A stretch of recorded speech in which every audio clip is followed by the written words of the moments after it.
Oke, tolong kakak-kakak, standarnya seperti itu, ya. Jadi saya memperhatikan kemarin anak-anak SMP itu, kamu mau nyanyi lagu-lagu yang menurutmu itu kamu turunkan standarnya, mereka juga biasa-biasa aja kok. Lebih baik dinaikkan, bawa mereka naik sekalian, terimpartasi itu nanti waktu mereka lihat kalian. Nantilah, lihat setelah beberapa kali mereka akan terimpartasi. Gitu. Karena itu di spirit. Kecuali kalau kamu cuman di jiwa ya. Kamu pompa, kamu kasih semangat, kamu ajak lompat-lompat. Ya. Tapi kalau itu di roh, itu nanti akan terimpartasi. Karena itu ada rohnya. Gitu loh. Dan kamu harus belajar, saya mau membagikan apa yang Tuhan taruh di hati saya yang namanya roh keperkasaan. Gitu. Roh keperkasaan itu nggak pakai pemanasan. Kemarin itu, waktu kita mau berangkat ke sini. Gerimis, hujan, mami di mobil bilang, ayo bahasa roh semua. Saya lihat di spion. Hani.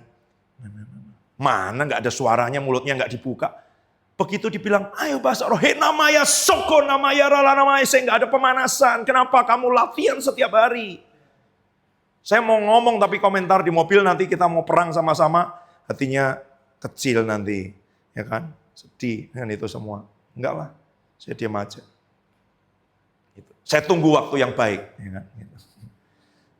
Dan saya percaya karena dia pasukan bisa ditegur di depan banyak orang, ya kan? Itu.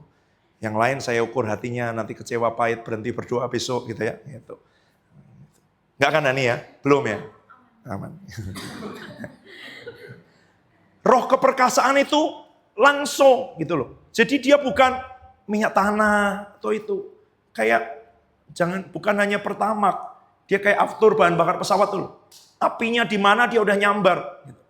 Kenapa kok jangan dilarang merokok di pom bensin? Karena percikan api paling kecil itu bisa menyambar, membakar gitu loh. Nah, ada nggak di diri kita begitu ada sesuatu dari roh Tuhan, dia langsung nyambar. Nggak pakai pemanasan dulu, nunggu dulu, perasaan, oh ini masih bangun tidur, oh nanti kalau begini suaraku belum bagus. Nggak ada gitu loh. Itu namanya roh keperkasaan. Dan itu tidak muncul sehari dua hari. Itu tidak lahir seketika. Gitu. Ada dua hal dari roh keperkasaan. Mungkin saya akan ngomong bagian pertama dulu. Tentang roh keperkasaan. Itu ya. Ada dua bagian yang penting. Itu. Buka dulu bersama dengan saya. Yesaya 11 ayat yang kedua. Yesaya 11 ayat yang kedua. Yesaya 11 ayat yang kedua. Ya. Baca bersama 2-3. Roh Tuhan akan ada padanya. Roh hikmat dan pengertian. Roh nasihat dan keperkasaan. Roh pengenalan dan takut akan Tuhan. Nanti baca di kitab Wahyu bahwa ada 7 roh Allah. 7 angka yang diulang-ulang terus itu seperti 7 kali lipat. Jadi sempurna. Roh Tuhan itu ya dalam segala kekuatan yang penuh. Ini firman Tuhan bilang begini, rohnya tinggal di dalam diri kita, tapi dia membatasi. Tapi waktu di dalam diri Tuhan Yesus, gitu ya, coba buka dulu ayatnya. Dia mengaruniakan rohnya dengan tidak terbatas. Coba cari dulu ayatnya.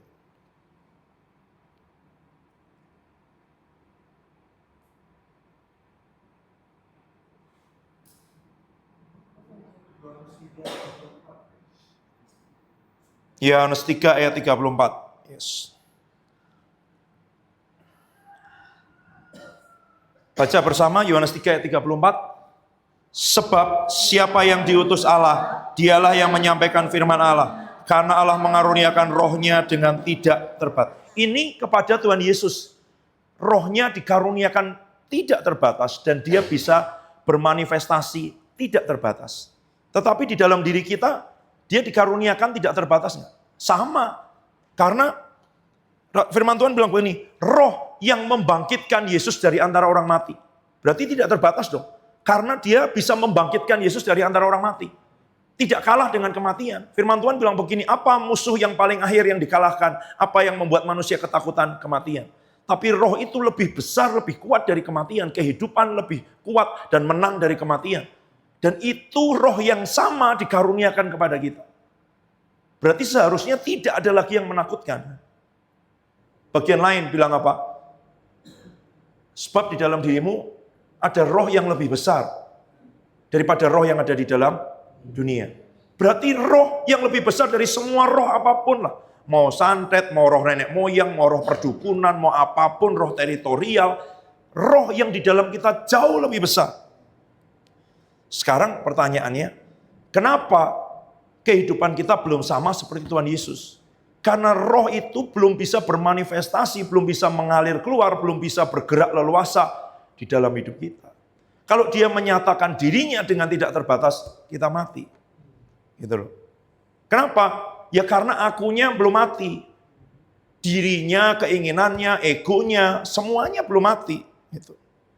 Nah, dia harus bisa mengalir keluar lewat yang bagian-bagian yang sudah mati dalam hidup kita. Bagian-bagian yang sudah berserah penuh. Bagian-bagian yang sudah diletakkan di atas mezbah. Bagian-bagian yang sudah dipersembahkan kepada Tuhan. Sebenarnya maksudnya bukan Tuhan kepengen supaya kita menderita, sulit, mati. Itu ya, kita membayangkan mati itu sebagai sesuatu yang menakutkan. Padahal maksudnya Tuhan waktu kita mati, kita akan hidup.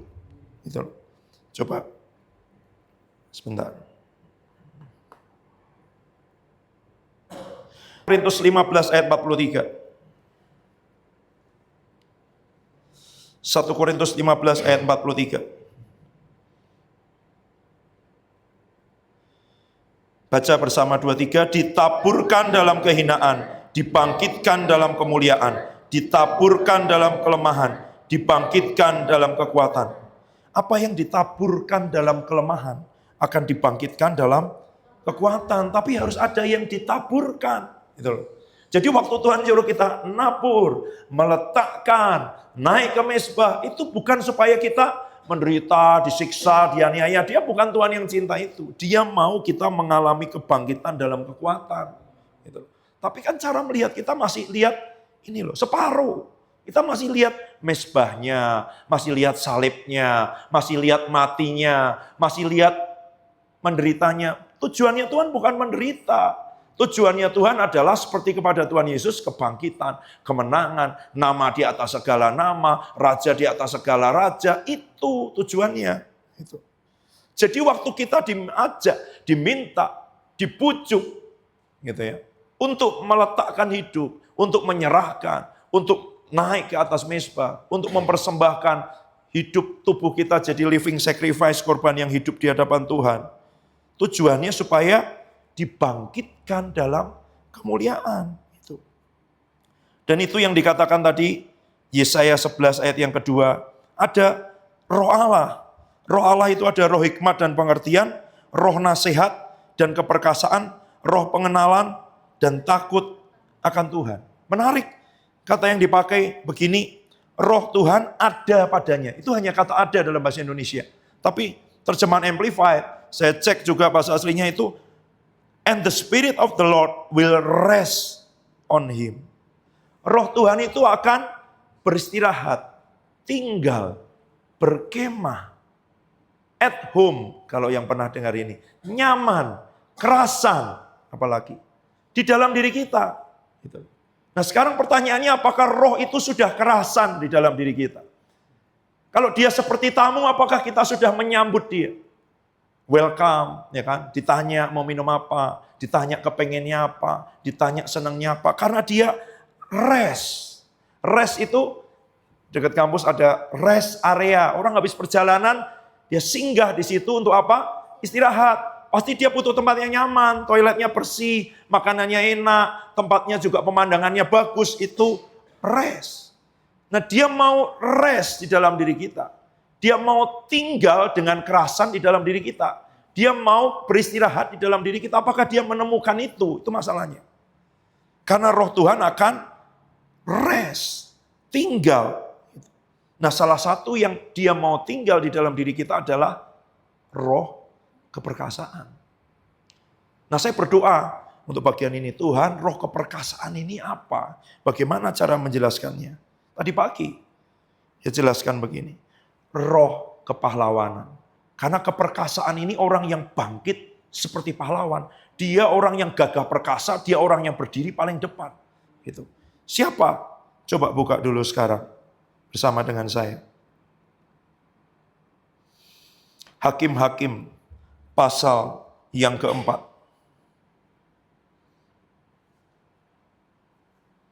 Ini tentang Barak dan Deborah. Deborah seorang hakim.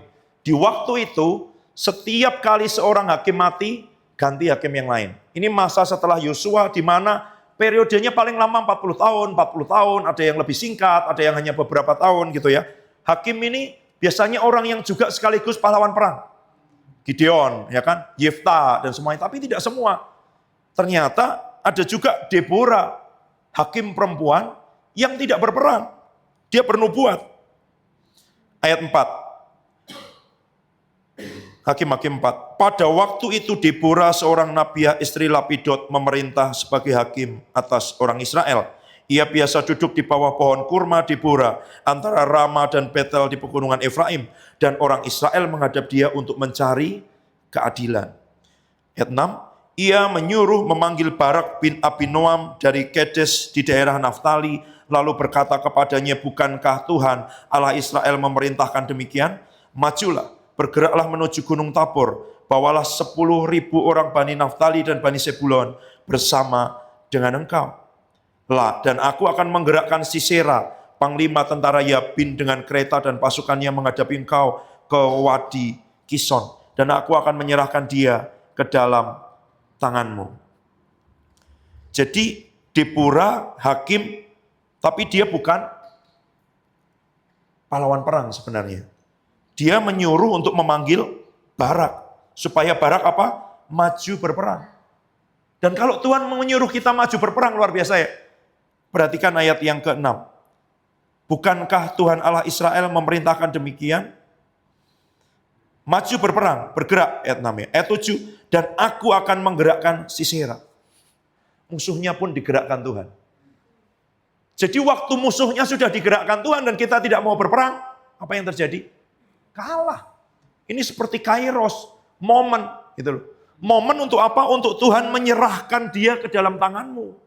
Tapi Barak takut. Barak ngomong apa? Ayat 8, jawab Barak kepada Deborah, jika engkau ikut maju, aku pun maju. Tapi jika engkau tidak ikut maju, aku pun tidak maju. Gitu. Nah, kepahlawanan, roh keperkasaan itu bangkit waktu tidak ada orang lain mau bangkit. Dan itu Deborah. Baik, ayat 9. Aku ikut, hanya engkau tidak akan mendapat kehormatan dalam perjalanan yang kau lakukan. Sebab Tuhan akan menyerahkan Sisera ke dalam tangan seorang perempuan. Lalu Deborah beranjak pergi bersama Barak ke Kedes. Perhatikan ya, dalam perjanjian lama ya. Semua yang dihitung hanya laki-laki. Ya kan? Ada lebih dari 2 juta orang Israel keluar dari tanah Mesir, tapi yang dihitung 600.000 laki-laki. Bahkan laki-laki yang dianggap dewasa itu sanggup berperang itu di atas usia 20 tahun. Dan kalau di tempat ini Tuhan suruh kita untuk memuridkan anak-anak muda di bawah usia 20 tahun, menurut hitungan perang itu bukan prajurit, itu bukan pasukan. Gitu loh. Tapi Tuhan suruh itu. Kenapa? Ya karena seperti Deborah ini, yang laki-laki, yang harusnya berperang, yang usia di atas 20 tahun. Kemungkinannya menjawab seperti Barak, ya aku mau maju, tapi temani. Ya Sisera ngomong, Barak ngomong, Deborah ngomong. Deborah ngomong apa? Oke, aku temani tapi kamu tidak akan dapat kehormatan. Karena perempuan yang maju. Dan nanti kita akan mendengar yang sama. Oke, anak-anak muda. Ya kan, kemarin kita dengar usia 18 tahun, sudah berdoa dari usia berapa? 16 tahun. 14 tahun ya. Untuk pergi ke bangsa-bangsa, hati misi tidak langsung hari ini berdoa, dapat penglihatan tentang Israel, tentang Mesir, tentang Nigeria, besok berangkat. Sekian tahun. Mengerami, berdoa, tahun depannya berdoa lagi, berdoa, menabung, kumpulkan uang, belajar bahasa Inggris. Itu tandanya percaya bahwa kita akan pergi sampai ke bangsa-bangsa. Gitu. Ya kan? Ya saya pergi ke bangsa-bangsa ya biasa. Terjemahin kemarin ya bisa, ngomong bahasa Inggris bisa, ya kan? Tinggal tunggu waktunya. Gitu. Ya kamu gimana ketika kesempatannya terbuka? Paspormu sudah ada belum? Ya kan? Bahasa Inggrismu sudah bisa belum? Minimal. Itu. Mami 5,5 tahun pulang ke Indonesia masih baca Alkitab bahasa Inggris setiap hari. Dia mempersiapkan diri ketika sebentar lagi undangan datang untuk pergi ke bangsa-bangsa. Ya kan? Itu. Iya dong. Baca Alkitab bahasa Inggris setiap hari 10 pasal masih kok gitu. Saya nyuruh kalian semuanya minimal 1 pasal baca Alkitab bahasa Inggris. Kata-kata yang kamu tidak tahu catat, cari artinya. Berdoa dalam bahasa Inggris. Percayalah Tuhan yang mengerti bahasa tetesan air mata akan ngerti bahasa Inggrismu yang kacau balau. Ya kan? Itu. Iya dong. Ngomong aja sama Tuhan. Ya kan? Dia ngerti kok. Bahasa roh yang tidak ada yang mengerti, dia ngerti. Gitu. Bahasa Inggris yang broken itu dia ngerti. Tapi kamu mau gak? Tuhan. Gitu ya.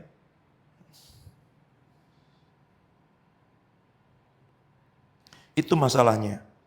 Ada perempuan yang mengiyakan, yang mau maju berperang, ada di barisan paling depan waktu tidak ada yang mau.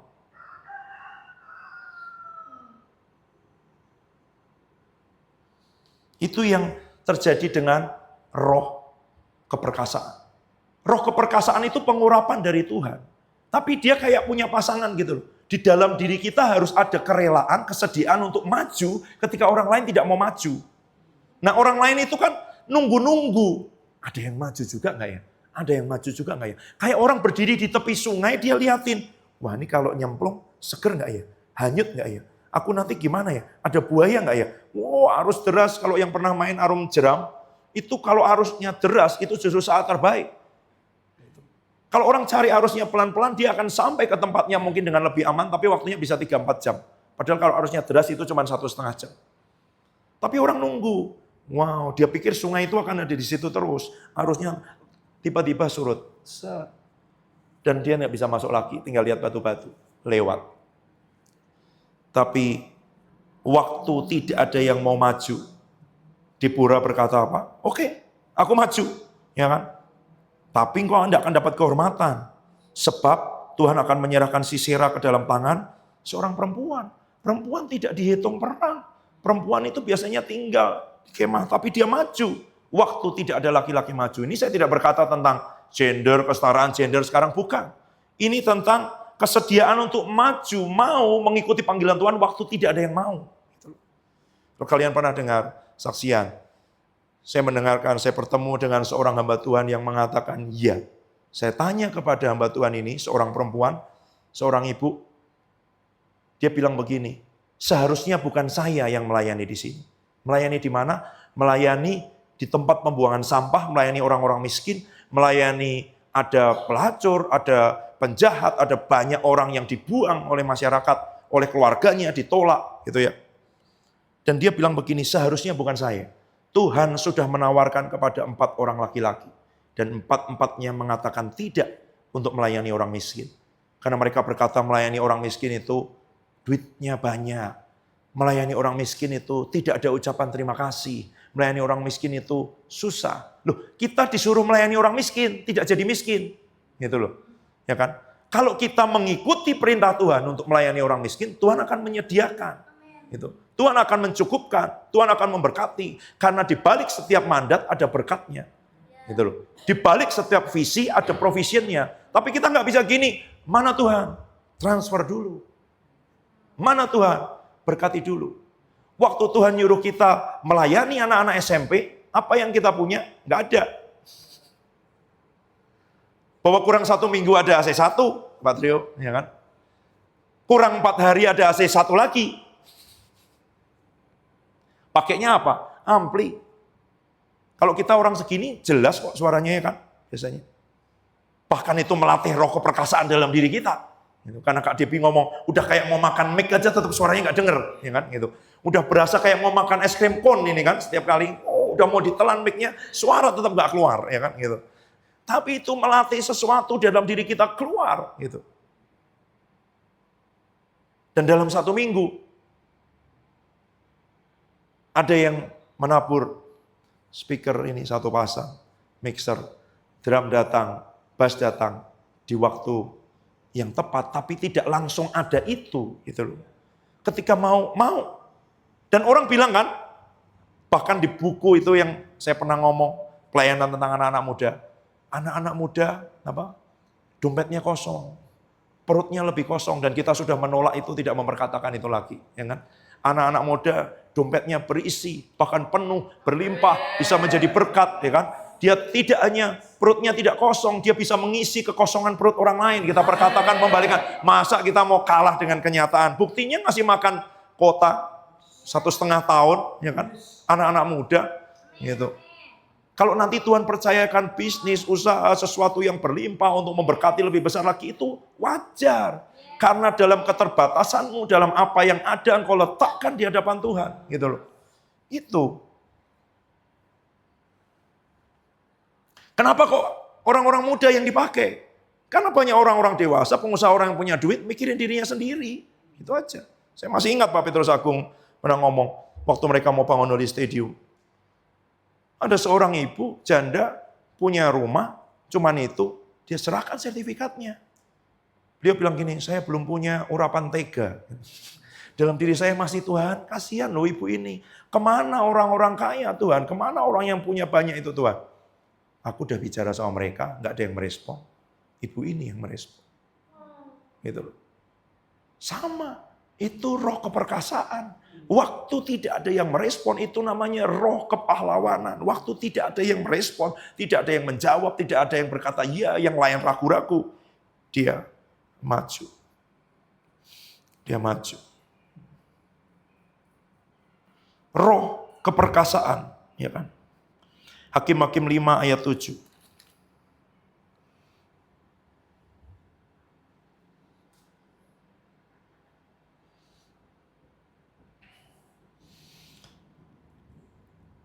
Baca bersama, penduduk pedusunan diam-diam saja di Israel. Ya, mereka diam-diam sampai engkau bangkit Deborah, bangkit sebagai ibu di Israel. Semua diam-diam aja, nunggu-nunggu siapa maju duluan ya. Siapa berani maju ya? Gitu. Tapi roh keperkasaan, roh kepahlawanan, dia maju waktu belum ada yang berani maju. Bahkan seorang perempuan, bahkan anak-anak muda, bahkan yang tidak masuk hitungan menurut manusia. Tapi dia maju duluan. Waktu apa? Waktu semua diam-diam saja. Waktu semua nggak ada yang mau bergerak. Gitu. Ayat 8. Ketika orang memilih Allah baru, maka terjadilah perang di pintu gerbang. Sesungguhnya perisai ataupun tombak tidak terlihat di antara 40.000 orang di Israel. Kenyataannya nggak ada yang punya senjata. Mau perang gimana? Semua orang bilang kita nggak punya senjata. Kita nggak punya apa? Tombak ataupun perisai. Nggak ada. Gimana kita mau perang? Perlengkapannya nggak ada. Jadi kalau mereka diam-diam saling menunggu, wajar. Orang kan bilang normal. Manusiawi, tapi tolong ingat bahwa kita tidak disuruh untuk mengikuti yang normal, yang wajar, yang manusiawi. Kita ini mengikuti yang ilahi, gitu loh. Dan yang ilahi menurut manusia itu aneh. Karena kenapa? Di dalam kelemahan kuasaku menjadi nyata. Kalau manusia kan pakai kekuatan, bukan. Kekuatan Tuhan sempurna waktu dalam kelemahan, gitu. Ayat 13. Lalu turunlah para bangsawan yang terluput. Umat Tuhan turun baginya sebagai pahlawan. Mulai ikut yang lain. Hakim-Hakim 5 ayat 14. Saya baca ya. Dari suku Efraim mereka datang ke lembah mengikuti engkau. Ya suku Benyamin dengan laskarmu. Dari suku Makir turunlah para panglima. Dari suku Sebulon orang-orang pembawa tongkat pengerah. Ini menarik sekali. Ayat 14. Dari suku Sebulon apa? Orang-orang pembawa tongkat pengerah. Saya baca Amplified ya. And out of Sebulon, those who handle the pen or stylus of the writer. Tahu kalau yang pakai iPad atau pakai tab itu ada stylus pen itu ya. Dari suku Sebulon adalah mereka yang bawa pena tukang tulis. Kenapa? Nggak ada tombak. Tidak ada perisai. Juru tulis pun ikut berperang waktu ada orang yang punya roh keperkasaan bangkit maju ke depan. Gitu. Loh, emang bawa pulpen bisa buat perang? Cerita-cerita Indonesia kan bambu runcing, ya kan? Gitu. Emang bambu runcing bisa? Itu karena ada roh kepahlawanan, orang yang bangkit mau maju dan kemudian yang lain, nggak apa-apa, bambu runcing bisa senjata. Ini pakai pena, bawa pulpen. Zaman dulu kan pennya dicelupin ke tinta itu kan, ditulis. Ini maju. orang-orang yang membawa pena atau alat tulis. Lu bawa alat tulis kok buat perang? Karena ada orang yang punya roh keperkasaan. Dia maju ke depan, dia bisa menggerakkan orang lain. Orang berkata begini, lebih baik 100 domba dipimpin 1 singa. Dibanding 100 singa dipimpin 1 domba. Karena begitu singanya di depan mengaum, dombanya merasa, kayak lihat di cermin itu kita anak-anak singa juga. Itu yang terjadi, bayangin loh. Sekretaris, tukang tulis, ya kan? Semua yang bagian dokumentasi, bagian arsip, ikut maju berperang bawa alatnya. Karena apa? Karena ada perempuan aja maju berperang, karena ada orang yang tidak dihitung. Saya tidak ngomong tentang perempuan. Tentang orang yang harusnya tidak maju berperang, dia berani maju berperang. Dan itu roh keperkasaan, dan itu roh kepahlawan, dan itu akan membangkitkan orang lain. Kamu nunggu-nunggu atau kamu berani maju ketika Tuhan bilang, ini nak, yes Tuhan. Aku mau, kamu tidak lihat kanan kiri, kamu tidak minta pertimbangan manusia. Itu yang dikatakan Paulus, ingat? Waktu dia menyatakan diri kepadaku, aku pergi ke tanah Arab, aku tidak minta pertimbangan kepada manusia. Waktu kamu dapat pernyataan Tuhan dalam hidupmu, saya tidak bilang kamu tidak diskusi dengan pemimpin rohanimu, dengan pemimpin bukan. Tapi kamu tidak ikuti dengar kata suara terutama orang-orang seusiamu. Itu yang seringkali melemahkan. Itu masalahnya, ya kan? Apa yang terjadi dengan Rehabeam? Rehabeam dengarkan kata-kata dari orang-orang sebayanya waktu mereka dapat tuntutan dari orang Israel. Dan yang terjadi kerajaan langsung terbelah. Dia cuma dapat bagian 2 dari 12. Dalam 1 hari kerajaan pecah dan dia hanya dapat 1/6. Kenapa? Dia dengerin itu. Orang-orang sebayanya, seusianya. Sedangkan ada penasihat-penasihat bapaknya yang ngasih nasihat. Supaya dia merendahkan diri.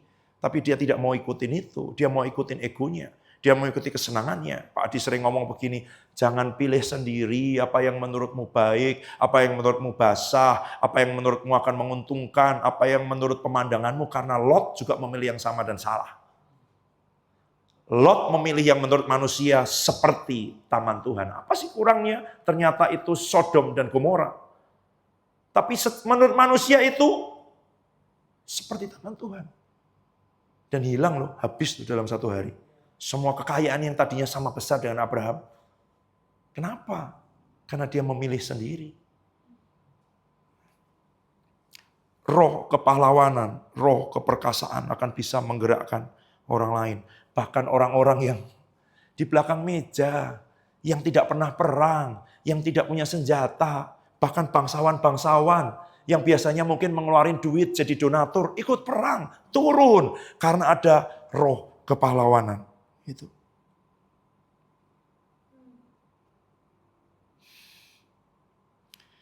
Hakim-Hakim 5 ayat 15. Juga para pemimpin suku Isakar menyertai Debora. Dan seperti Isakar, demikian Naftali menyertai Barak. Mereka menyusul dia dan menyerbu masuk lembah. Tetapi pihak pasukan suku Ruben ada banyak pertimbangan.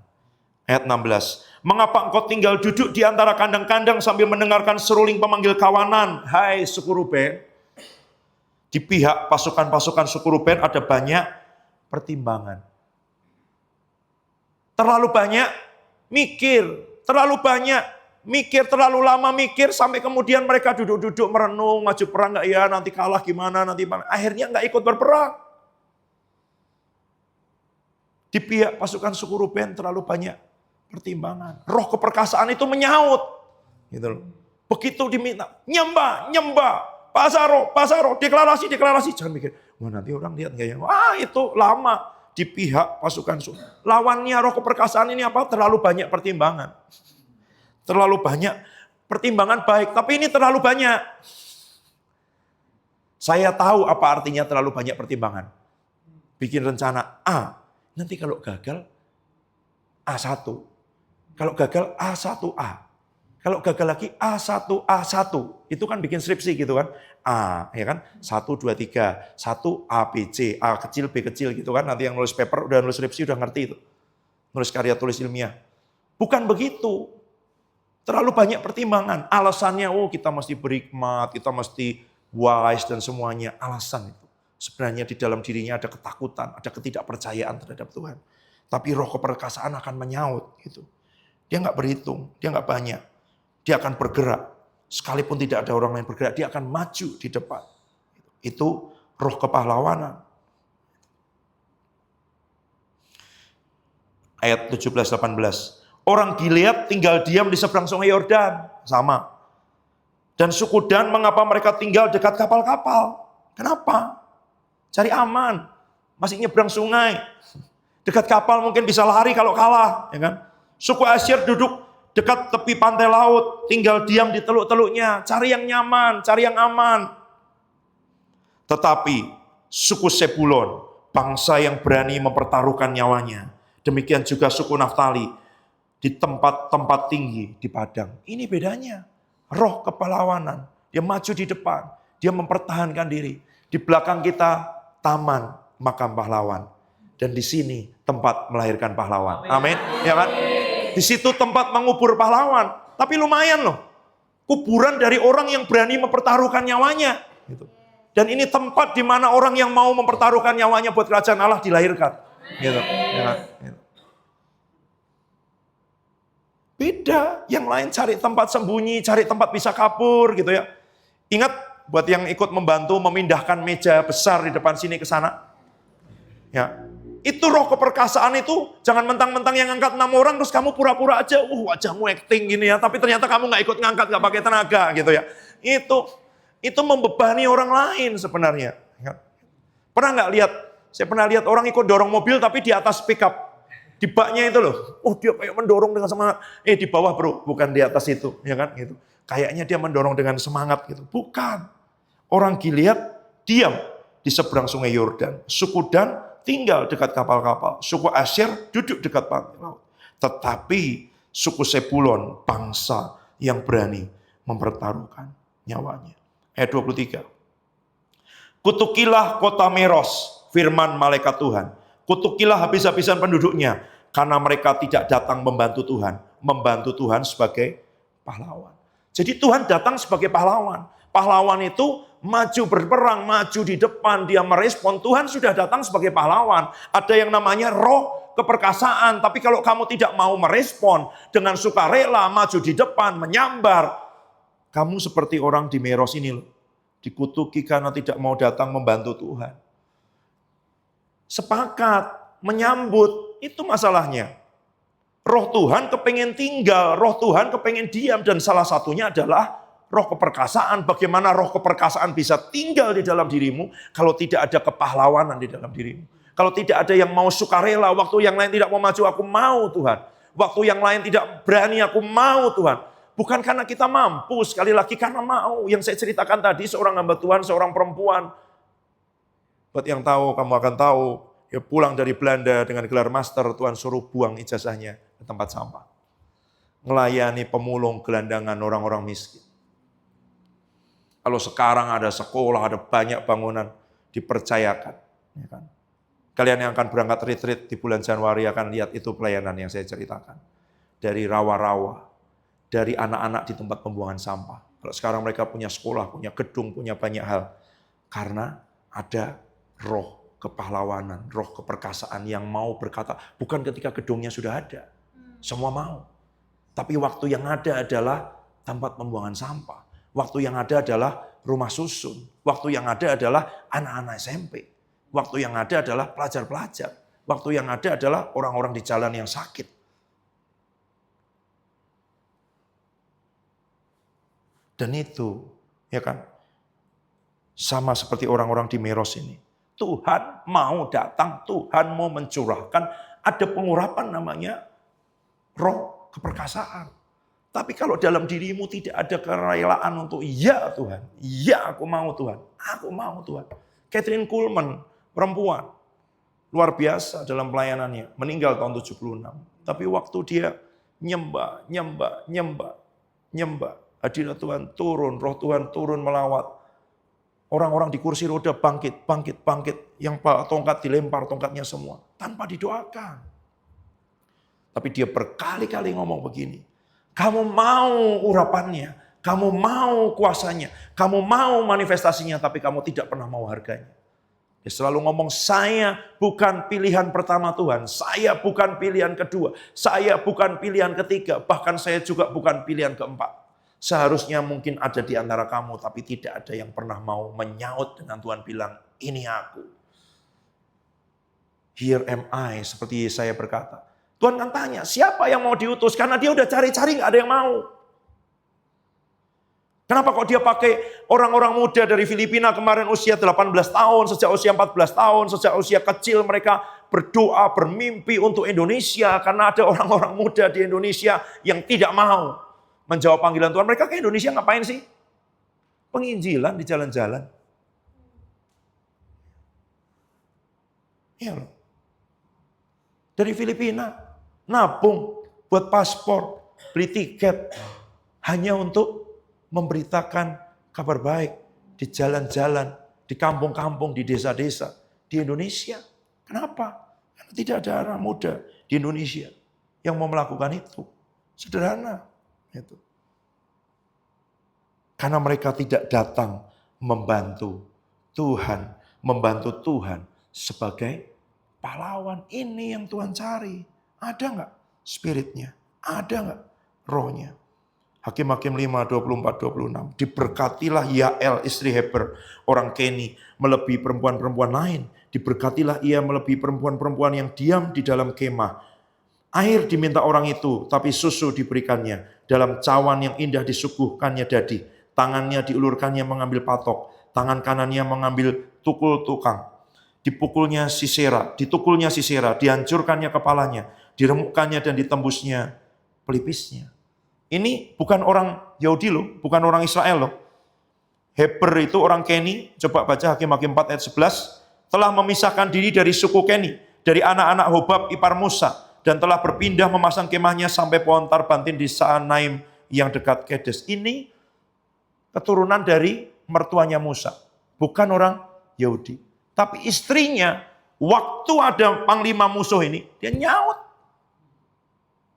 Dia punya keberanian seperti seorang pahlawan. Karena itu dia diberkati melebihi yang lain. Gitu. Karena dia punya keberanian, keperkasaan, kepahlawanan untuk menyerang musuh. Musuh kita bukan orang, musuh kita bukan teman, musuh kita bukan manusia, musuh kita bukan darah dan daging. Pokoknya selama ada darah dan daging, bukan itu musuh.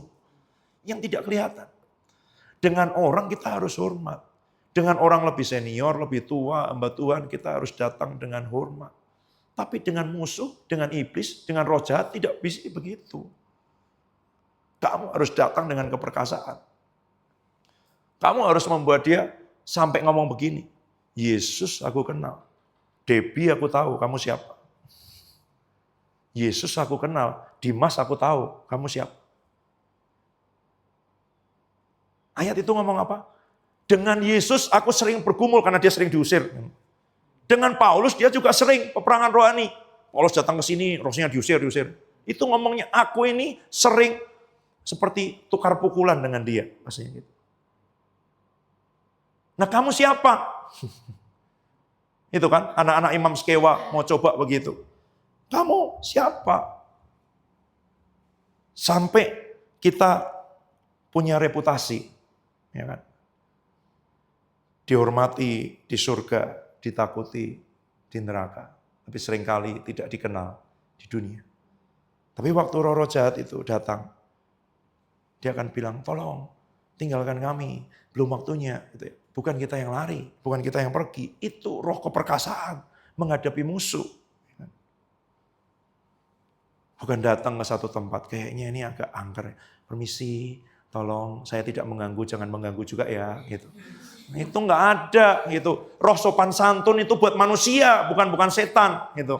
Ya kan? Tolong Mbah gitu ya. Ini di Jawa tuh biasa begitu, numpang lewat ya gitu. Saya mau izin gitu, saya tidak mengganggu. Itu kan tukang jamu di alun-alun pernah lihat nggak? Kalau dulu masih ada di pasar malam di mana gitu ya.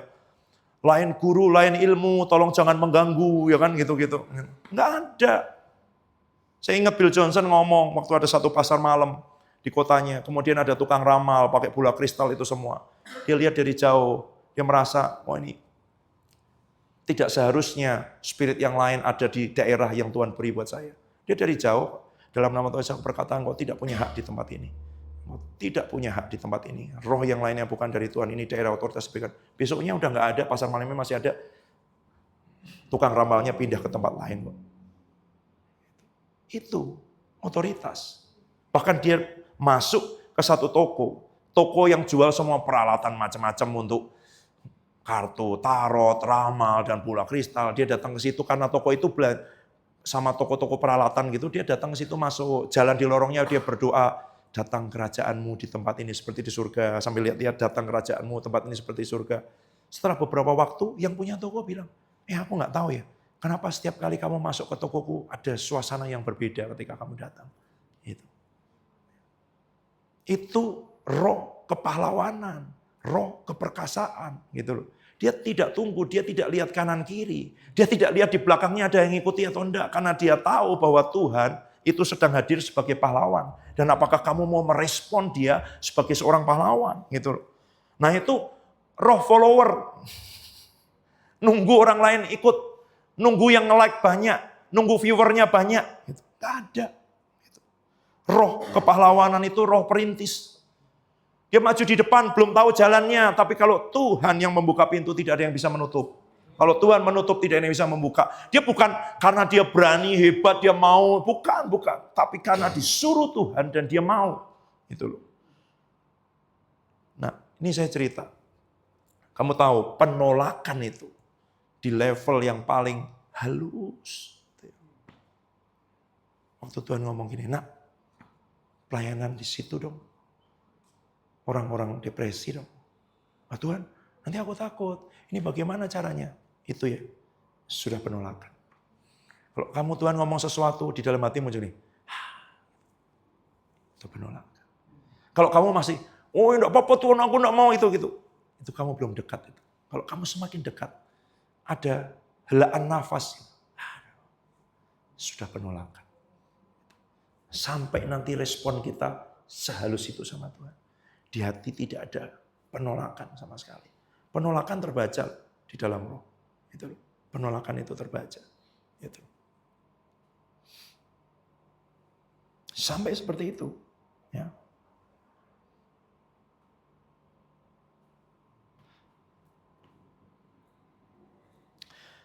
Ibrani 11 ayat 33 dan 34.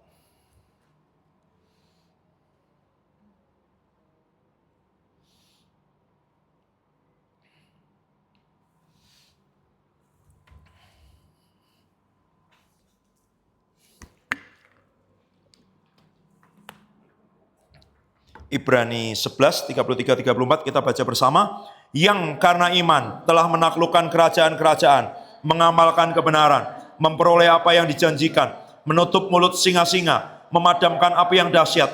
Mereka telah luput dari mata pedang, beroleh kekuatan dalam kelemahan, telah menjadi kuat dalam peperangan, dan telah memukul mundur pasukan-pasukan tentara asing.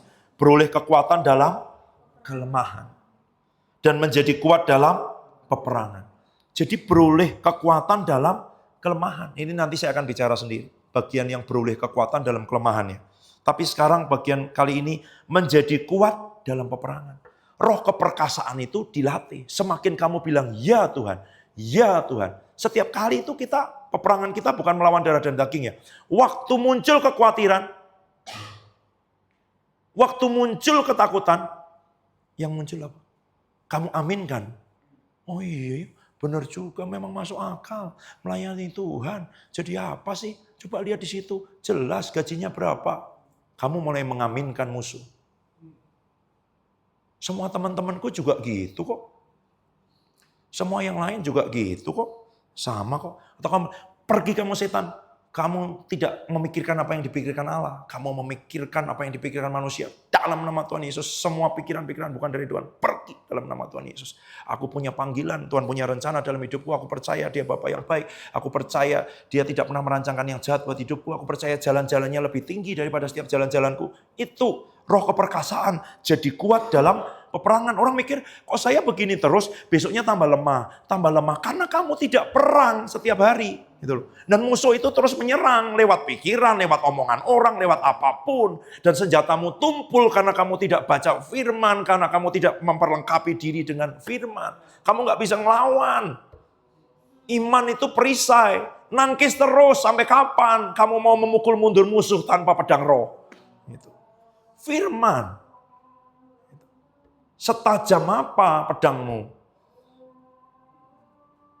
Dan itu akan membuatmu kuat dalam peperangan. Tidak dihindari karena peperangan musuhnya ada. Gitu loh. Dan kamu akan jadi semakin kuat, jadi semakin perkasa dalam peperangan. Nah kalau orang tidak pakai itu, tidak mau, dia akan semakin lemah, semakin lemah, semakin lemah gitu ya. Itu yang terjadi. Terakhir, Mazmur 24 ayat 8.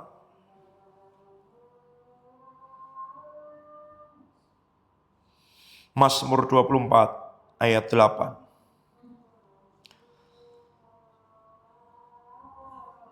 Siapakah itu Raja Kemuliaan? Tuhan jaya dan perkasa. Tuhan perkasa dalam peperangan. Jadi perkasa itu dipakai untuk peperangan. Dan perkasa itu dilatih dalam peperangan. Karena itu namanya roh kepahlawanan. Mana ada pahlawan kalau nggak ada perang? Namanya pahlawan kesiangan. Mau sok nolongin orang, mau sok tampil, viral dan semuanya. Tapi sebenarnya tidak ngadamin peperangan. Gitu. Ya kan? Lihat nggak? Kalau Indonesia juara main sepak bola, nanti banyak pejabat-pejabat memberi ucapan selamat, tapi fotonya lebih besar daripada foto yang mencetak gol, ya kan? Itu pahlawan kesiangan, ya kan? Kalau kalah dia nggak pernah ngasih bonus juga nggak pernah ngasih apa, tapi kalau menang dia mau ikut, ya kan? Itu pahlawan kesiangan. Pahlawan itu waktu tidak ada yang mau, waktu tidak ada yang maju, waktu tidak ada yang berani. Dia bilang, ini aku Tuhan, utuslah aku. Here am I. Dia ngomong apa? Bahasa Ibraninya, Hineni. Aku Tuhan. Ya Tuhan. Ya Tuhan. Ya Tuhan. Aku ini Tuhan. Temukan aku Tuhan. Kalau tidak ada orang lain, aku. Dia cari bejana yang tersedia. Kalau di tengah malam, semua gelas dari kristal, dari keramik, muk terbaik apapun itu sudah dipakai semua dari pesta. Dan hanya ada satu gelas yang bersih, yang retak. Waktu si tuan rumah tengah malam terbangun mau minum, dia akan ambil gelas itu. Karena dia available, tersedia. Di saat yang lain tidak tersedia. Di saat yang lain bilang tidak. Tuhan tidak cari yang mampu. Roh keperkasaan bukan tentang kemampuan kita. Roh keperkasaan tentang bilang aku mau Tuhan. Aku mau. Dan itu menyaut gitu loh. Itu menyaut, itu dilatih dalam peperangan dan itu merespon. Itu harus dibangkitkan, itu harus digerakkan gitu. Kalau sekarang di taman-taman kota ada yang mulai menyembah gitu ya. Ya karena ada KDP yang mau berkata, "Ya Tuhan, aku mau." Aku mau. Kak Somi dan Kak Ayu 2 tahun yang lalu harus memulai doa pagi, doa malam, doa keliling. Mereka berdua aja setiap hari. Doa pagi, doa malam, deklarasi. Tidak ada yang doa di tempat itu. Terus, bahkan diomongin, bahasa rohmu terlalu keras. Kami kurang konsentrasi. Tolong jangan terlalu keras, tolong dipelankan sedikit. Tapi mereka terus tetap. Setelah hampir 2 tahun baru gembalanya bilang, oh ternyata itu bukan bahasa rohmu keras. Itu namanya roh keperkasaan. Tuhan ngomong sama saya. Itu impartasi yang kamu terima dari papimu. Oh iya, puji Tuhan. Tidak apa-apa. Tapi apakah dalam waktu 2 tahun itu yang lain bahasa roh keras, kuat, menerobos? Enggak. Mereka sendiri berdua 1 tahun. Pagi, malam, menyembah, berdoa. Waktu yang lain tidak ada. Akhirnya ada lewat Zoom. Kadang ada, kadang nggak ada. Sampai sekarang semua ada. Itu roh keperkasaan. Waktu yang lain belum, dia sudah. Waktu yang lain nggak mau, dia mau. Dia tidak nunggu, siapa lagi yang mau? Kalau nggak ada yang mau, ya masa cuma kita berdua? Gitu. Ya, nggak ada. Percayalah nanti kalau semua ini bangkit. Ya kan? Percayalah kalau nanti yang berkumpul ribuan orang. Semua orang akan ikut. Pelayanan youth itu luar biasa ya. Anak-anak muda ini masa depan gereja ya. Gitu. Semua akan ngomong begitu. Wah, kita harus latih, beri prioritas untuk pelayanan youth. Semua akan ngomong begitu. Nanti semua akan ngomong supranatural ya, ternyata kita harus penyembahan kuat ya, ternyata kita harus menerobos. Gak bisa begini-begini ya, gak apa-apa lah dunia pandangannya. Semua biasa begitu. Sebagian besar akan mengikuti arus saja. Tapi roh kepahlawanan, dia mau merespon, dia maju ke depan. Itu ya. Mari siang hari ini, ya kan? Dia mau mencurahkan roh keperkasaan. Ya kan? Tuhan memberi roh keperkasaan.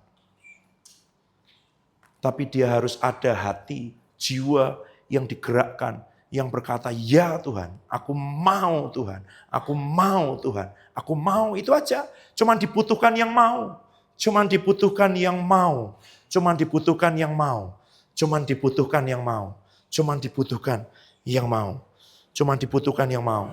Dengan segenap hati, dengan segenap kekuatan, dengan segenap akal budi, itu roh keperkasaan. Dengan segenap jiwa, dengan segenap pikiran, dengan segenap perasaan. Kalau kamu menyanyi dengan segenap hati, sampai telingamu sendiri mendengar. Kalau kamu deklarasi dengan kuat.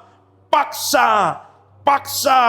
Kamu tidak nunggu apakah di samping kirimu nyanyi atau enggak. Kamu akan nyanyi sampai mereka ikut nyanyi karena kamu nyanyi. Kamu akan lompat sampai mereka ikut lompat karena lihat kamu lompat. Itu roh keperkasaan. Orang lain tidak ada yang berdoa, kamu berdoa. Orang lain gak ada yang bangun, kamu bangun. Orang lain gak ada yang baca firman, kamu baca firman. Terus.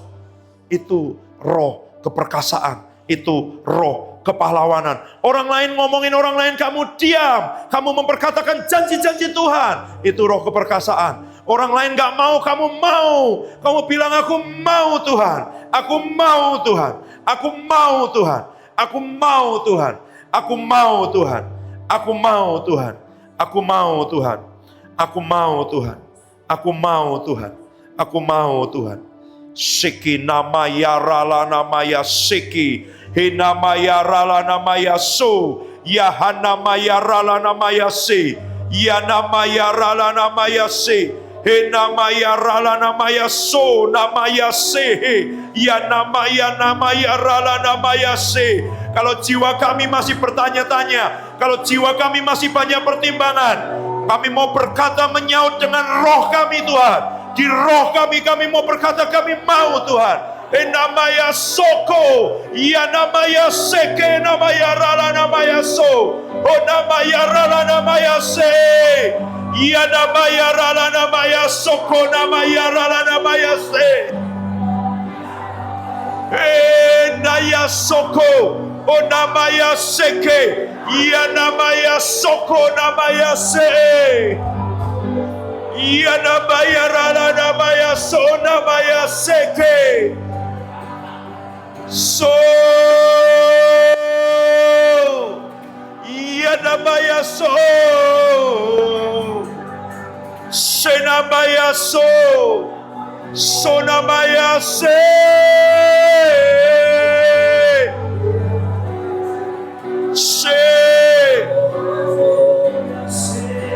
Seperti Yohanes Pembaptis yang sendirian berteriak di padang gurun, dia berkata, gunung harus diratakan, lembah harus ditimbun, persiapkan jalan untuk Tuhan. Suara yang berseru-seru di padang gurun, itu roh keperkasaan, itu roh kepahlawanan. Sekalipun tidak ada yang mengikuti, sekalipun tidak ada yang mendengarkan, dia lebih menuruti apa yang Tuhan katakan. Dia memperkatakan apa yang Tuhan janjikan. Namaya soko naya rala namaya se, so namaya rala namaya so.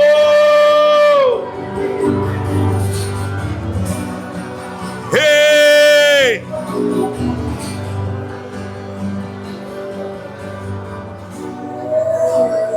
se,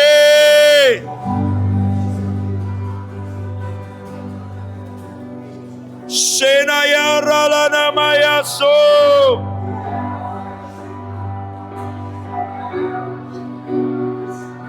So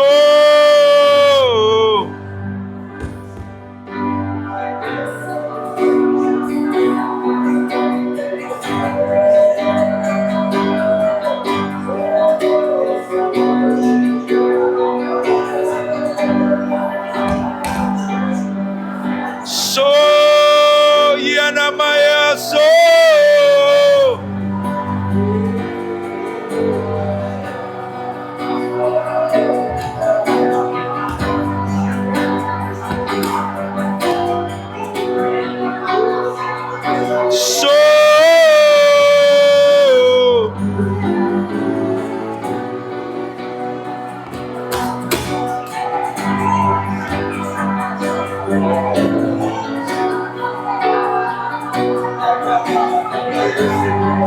Shinamaya so.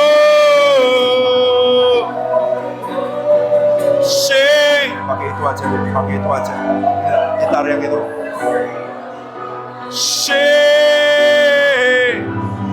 Yang ini nggak bisa, putus semua. Yep. Yang ini masih nggak bisa. Oh, yang ada colokannya mana? Yang ini. Nah, nggak apa-apa, masih bisa. So namanya so.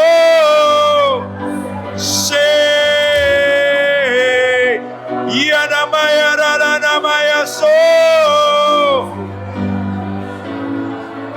So namanya rada namanya se.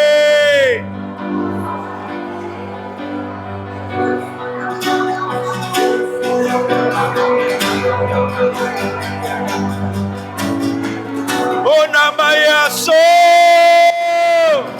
Oh namanya so.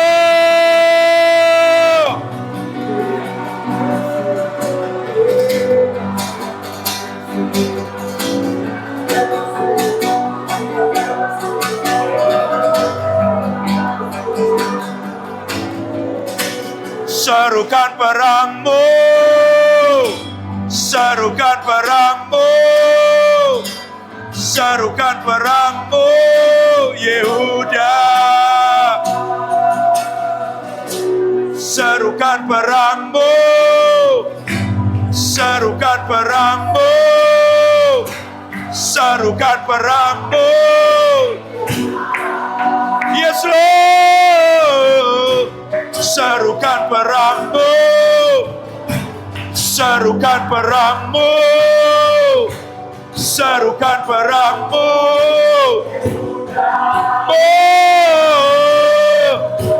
serukan perangmu, serukan perangmu, serukan perangmu,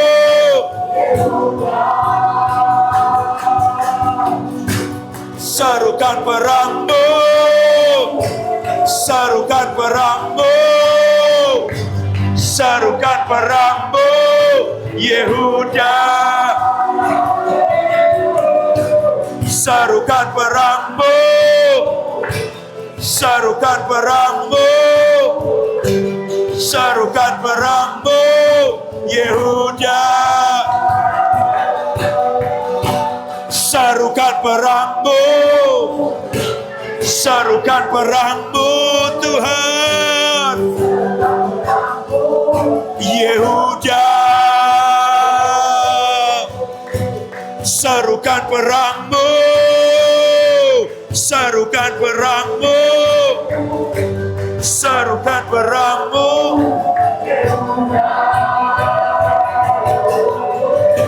serukan perangmu, serukan perangmu, serukan perangmu, Yehuda.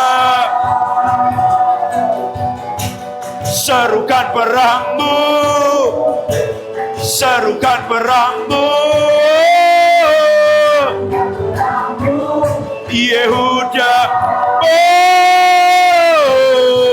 Serukan perangmu, serukan perangmu,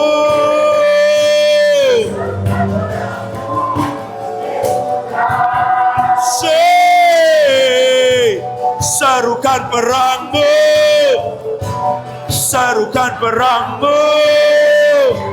serukan perangmu,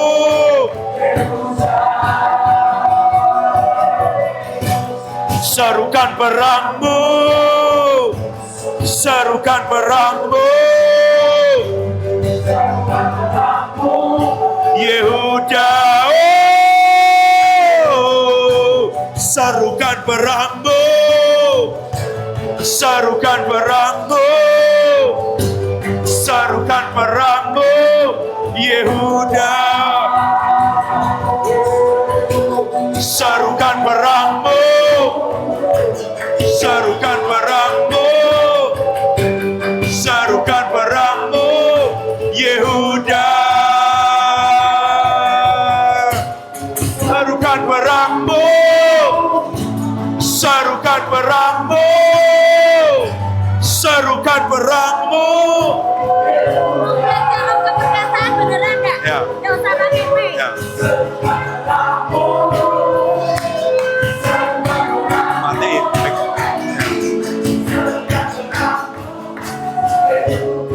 Kita matiin.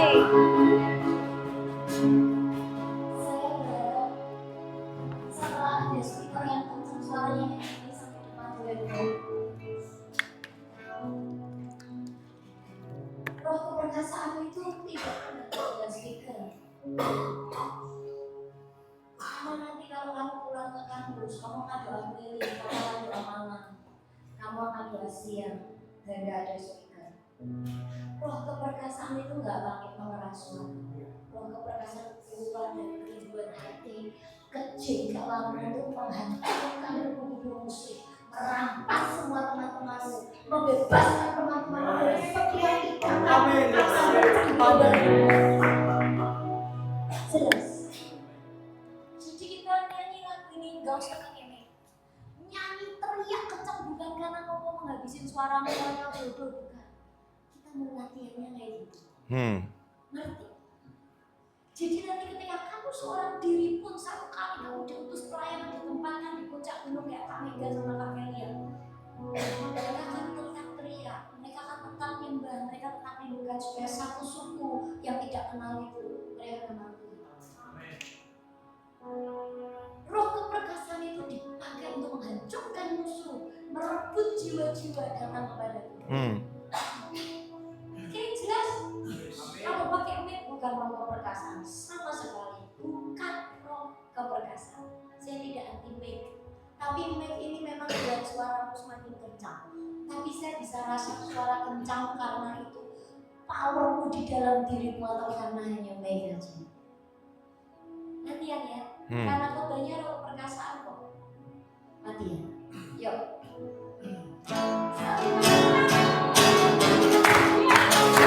Perangmu, sarukan perangmu, sarukan perangmu, Yehuda. Sarukan perangmu, sarukan perangmu, sarukan perangmu, Yehuda. Sarukan perangmu, sarukan perangmu, sarukan perangmu. Oh,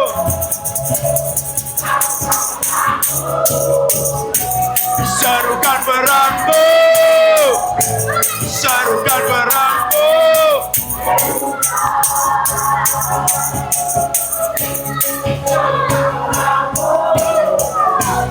Sarukan perangmu, sarukan perangmu, Yehuda. Sarukan perangmu, sarukan perangmu, sarukan perangmu, Yehuda.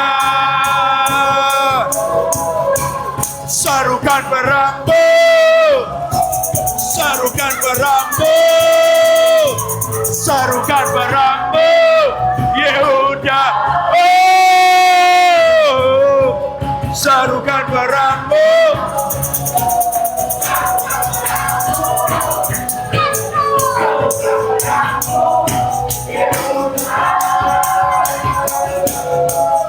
sarukan perangmu, sarukan perangmu, sarukan perangmu.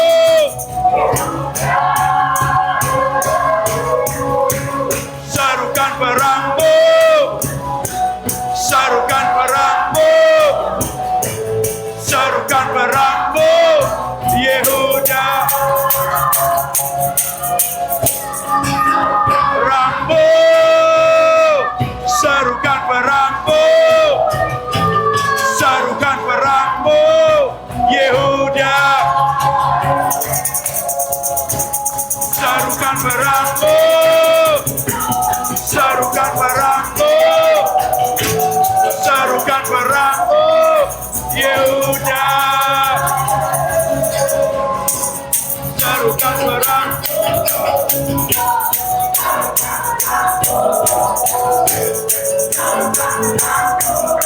Yehuda,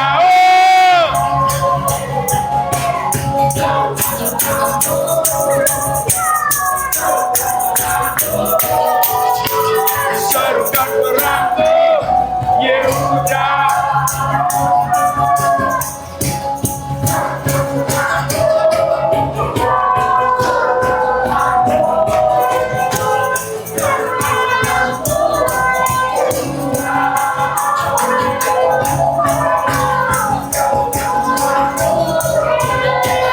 Serukan perangmu, serukan perangmu, Yehuda.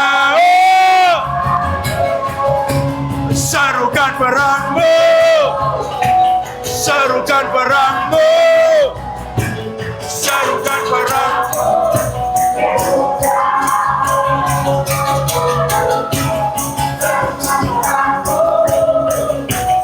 Serukan perangmu,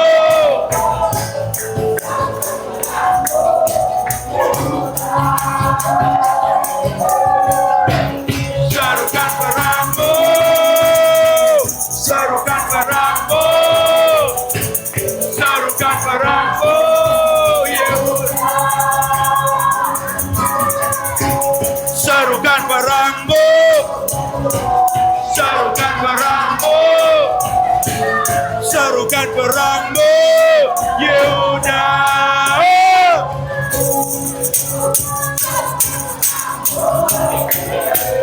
Serukan perangmu, serukan perangmu. Amin, amin, amin, amin.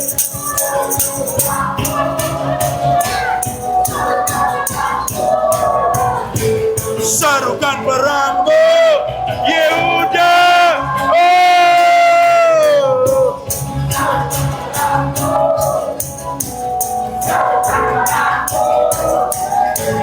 Serukan perangmu,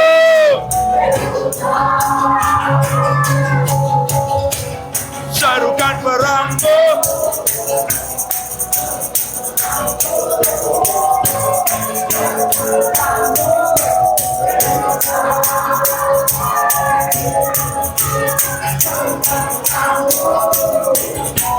Serukan perangmu, Yehuda. Perangmu, amin, Yehuda. Serukan perangmu, serukan perangmu.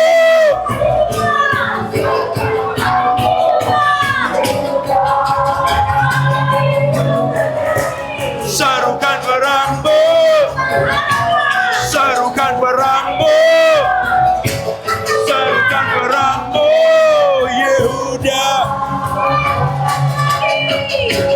Serukan perangmu,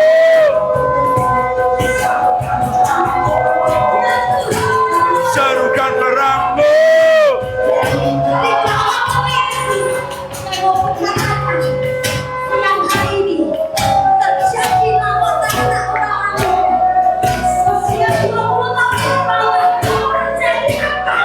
Amin, amin, amin, amin, amin, amin, amin, amin, amin, amin, amin, amin, amin, amin.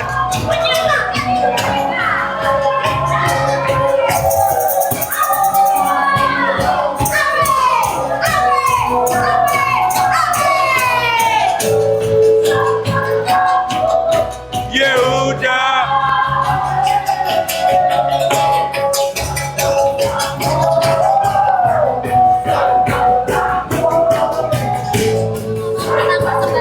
Ya kamu aja ngomong, tidak apa-apa. Kamu aja ngomong. Kamu aja ngomong.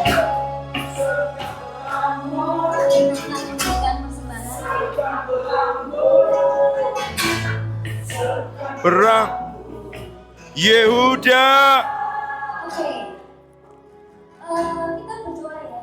Karena sudah itu speaker 2 dan kita nggak mau mati konyol. Mati konyol dalam artian karena suara waktunya. Nggak perlu cari penderitaan yang nggak perlu ya. Jadi kita berdoa, minta berkat. Kita akan benerin yang memang harus benerin. Kalau memang harus ditutup plafon, pintu yang itu mungkin harus perlu ditambah yang dari belakang, pintu yang ini mungkin harus pokoknya gimana caranya supaya suaranya nggak keluar gitu ya. Karena kegerakan lawatan ibadah yang bukan nggak kayak biasanya kayak gini ya kan, kita akan ibadah dengan kuat, tapi kita juga memuji Tuhan dengan segenap hati, karena kita nggak sedang mengentertain diri kita, tapi kita percaya bahwa ketika kita sedang menyembah, kita sedang memuji, itu terjadi atas kota Salatiga. Amin. Dan setiap kali kita di sini yang kita gendong bukan STT Sangkakala lagi, tapi kota Salatiga. Di dalamnya ada SMP, SMA, kampus madrasah, ada Universitas Islam di situ ya. Salatiga. Dan kita menopang itu semua. Jadi kita berdoa, kita panggil berkat. Tuhan, saya minta gimana caranya. Kalau Tuhan masih mau kami di sini, ini nanti akan kita benerin supaya suaranya nggak sampai keluar. Jelas? Supaya kita bisa nyembah, mau teriak sekencang apapun, seperti apapun, karena kita merindukan revival itu. Amin. Jelas ya. Jadi kita kumpulkan persembahan itu juga untuk itu salah satu. Ya, speaker mic sudah cukup lah. Ya, sudah cukup. Sekarang yang prioritas itu yang Tuhan kasih. Kalau saya mau bagian keren, kalau papi bagian ngegas. Ya. Tapi kita sudah di rumah, jangan kamu dirajam karena memang belum waktunya. Nggak usah cari penderitaan yang nggak perlu ya. Jangan sampai tunggu ada surat somasi dari sekitar ke Pak Trio karena kita dianggap mengganggu karena suara kenceng dan sebagainya. No, kita perangi kok spiritnya, rohnya, tetap perangi. Tapi kita tetap minta roh hikmat, itu yang akan menolong kita untuk mengeksekusinya seperti apa. Nah itu biasanya bagian-bagian seperti itu yang Tuhan kasih di hati kita. Jelas ya? Jadi kita berdoa, kita panggil berkat dalam nama Tuhan Yesus. Kami panggil semua berkat yang berguna untuk membereskan bangunan ini. Dalam nama panggil dari setiap penjuru mata angin. Dalam nama Tuhan Yesus datang.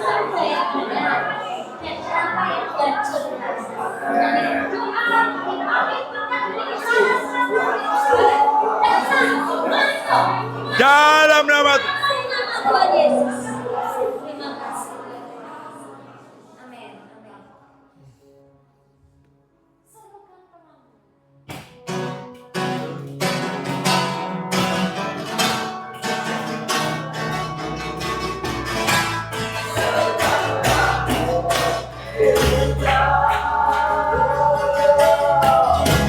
Serukan perangmu.